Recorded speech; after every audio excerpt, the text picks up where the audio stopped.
Now, I personally believe that long ago, back before I got in the department in '94, and when that model was established, the volunteers then didn't even remotely consider the possibility of all the turmoil, rumors, and accusations that are now going on between the city and the fire department. I also believe that now, tonight, here in this room, is the time to come for the words to be spoken. Spoken as clearly as the deeds of my fellow volunteers in this fire department. So with that said, I'd like to request the floor be open to the council members and to community members that have signed up to let their words be heard. More than 30 years ago, I was involved in a really bad car accident just a couple of miles west of Savannah. And it was the Uvalde Volunteer Fire Department that saved my life. The Volunteer Fire Department is made up of our friends and our family and people that know us and love us and volunteer to do what this man just talked about.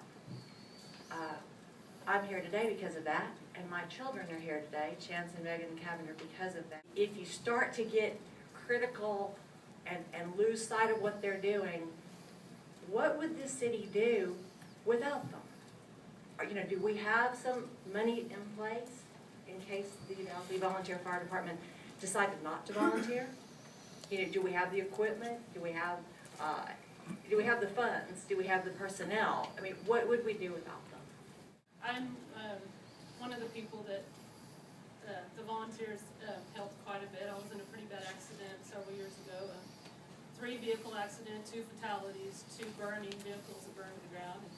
I remember Gina Ayala being there. I know there was other people there, but I was pulled from a burning vehicle. These people donate their time. They are our friends. They're our family. They've been doing this for so many years, and you know, it takes a special type of person to do this. I couldn't show up at these accidents and these burning homes and save people and look at people, and so I just feel like they need to be given the most dignity and respect of anybody. They risk their lives to save ours. So I just wanted to give my support to the department. Express tonight that there are men in this room right here who saved my life, and for that, I'm eternally grateful. But what I really want to say is, if it weren't these men in this room, I was 15. I had snuck out of my house. I had no ID. Who would have known it was me? If it weren't somebody from this community, who would have known? These men did. They were able to find someone to get in touch with my parents, who had no idea where I was. And later, these men have continued to support me and my life. And when I was at that hospital, when I finally made it there, the doctors told me, you know what, whoever was there did you a huge favor, because seconds later, you would not be alive. And I just really want to say thank you and to express to you guys what it means to have people in this community who are willing to sacrifice everything that they have for people who live here. I'm George Franklin. I've lived here all my life, grew up here, have a business here. I can't ever remember not being part of the fire department. My dad was in there 48 years. I was in there 20 years. I've been there with these guys. I've been in some situations that I didn't want to go in, but I went in the building with Richard Williams one night. I don't know if we was coming out alive or not, but we did. These guys do this because they love their community. They don't want a dime for it. And I just wish y'all would stop and think about the hours.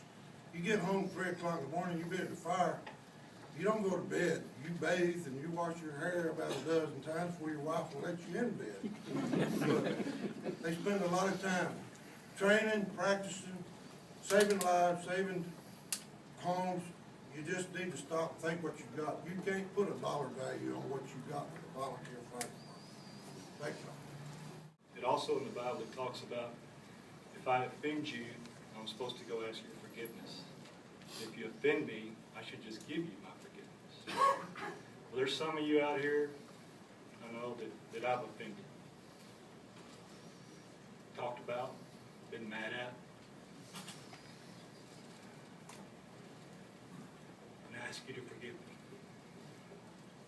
There's some of you that have really offended me greatly.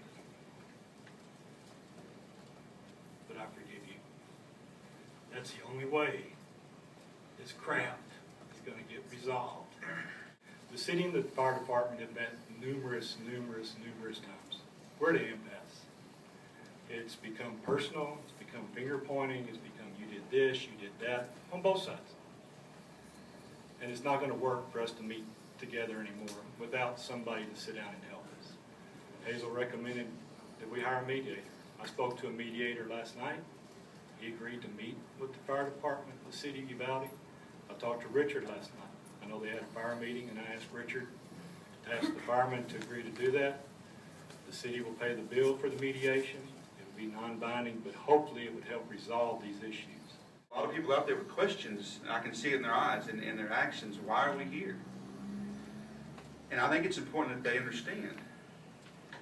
At that same time, that same week that Cody said that we need to get along, a policeman showed up at the fire department to investigate an issue about some lights that were missing, that weren't unaccounted for. And that's turned into a big deal, because now we have the fire department looking like we're a bunch of thieves. And that's the way we feel. And Jennifer, when we talked about this that day, I asked you asked me to meet the policeman over there. And I said I would. And the more I thought about it, I thought, why are we sending a policeman to investigate a financial matter? And I called you and I asked you, I said, could we not send a policeman over there? Could we not just send somebody from the finance office? And your response to me was you'd like a policeman to go over there because he would understand the emergency equipment. And I thought, okay, that's a rational, so I went along with that. But now, our chief, Gina Yala, who's been named Volunteer of the Year by the Chamber of Commerce, who's been Fireman of the Year twice, and he also got a safety award from the city. His name has been dragged through the mud along with my name, all the volunteers' names, all of us. We feel like we've been dragged through the mud. So for the citizens, that's why we're here. We have no resolution. No one's been indicted. No one's been arrested. But here we are, feeling like a bunch of criminals, common thieves, over 8 lights. And if you add those 8 lights up, it comes to less than $1,000. $1,000. And at the same point in time, during this time frame, the city, we've lost $60,000 in grant money because we haven't had all our ducks in a row. But that hadn't been made public. What I know is the next 2 years, I'll be sitting in one of these seats right here as your mayor. And I had a conversation today with our city manager, who I fully expect will be here the next 2 years while I'm here, that I want nothing other than to have a volunteer department and not another direction. So that there's been a rumor out there that maybe the city wanted to go in a different way. I'm going to squash it right now. I want nothing other than a volunteer department. And I made that adamantly clear this afternoon, didn't I? I hate where we're at. I know why we're here, but I still don't know why we're here, to be honest with you. I mean, I know the circumstances surrounding it, but also I still don't know why cooler heads haven't prevailed to this point, and they exist on both sides. Believe me, don't think this is a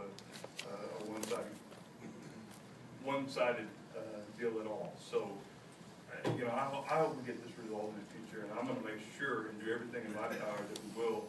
All I know is what can happen in the next few years, and I can promise you that I want nothing other than that volunteer fire department.